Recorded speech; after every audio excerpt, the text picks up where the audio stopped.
দেখেন নওশাদ সিদ্দিকীকে যদি আমরা না মুক্তি দেয়, অবিলম্বে আমরা যিনি আজকের এই অভিভাবক রূপে বাংলার যিনি পুলিশ মন্ত্রী তার দৃষ্টি আকর্ষণ করে বলছি, তিনি যদি অবিলম্বে নওশাদ সিদ্দিকীর মুক্তি যদি না দেয়, বাংলায় বৃহত্তম আন্দোলন হবে। সেই আন্দোলনে ফুটেজ খাওয়ার আন্দোলন হবে না, মানুষের অধিকার ছিনিয়ে নেওয়ার আন্দোলন হবে। সেটা এখান থেকে নবান্নের পুলিশ মন্ত্রীকে জানিয়ে দিচ্ছি, এটাই হুঁশিয়ারি।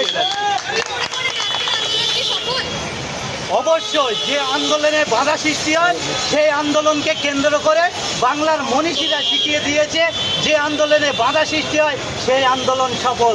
যে আন্দোলন ক্ষুদিরামরা করেছিল, নেতাজি সুভাষচন্দ্র বসুরা করেছিল, রবীন্দ্রনাথ টেগোররা করেছিল, তাদেরও অনেক বাধা চলে এসেছিল।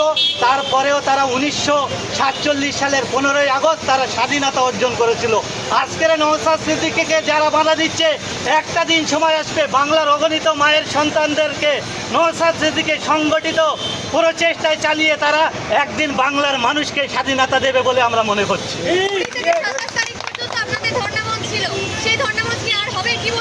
অবশ্যই আমাদের নেতৃত্ববর্গরা তাঁরা আছেন, আমাদের কেন্দ্রীয় নেতৃত্ববর্গরা আছেন, রাজ্যের নেতৃত্ববর্গরা আছেন, তাঁদের সিদ্ধান্ত অনুযায়ী আমরা চলবো। আমরা নেতৃত্বের বাইরে কোনো কাজ করতে পারি না।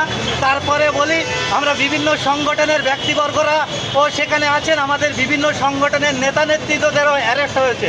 শুধু একা নওশাদ সিদ্দিকী এখানে প্রোগ্রাম করেনি, এটা আগে জানতে হবে। তাদের নির্দেশিকা মতে আমরা সেখানে আন্দোলন করব। আমার নাম হচ্ছে মোহাম্মদ আলমগীর হোসেন, আমি এই বাংলা মায়ের একজন সন্তান।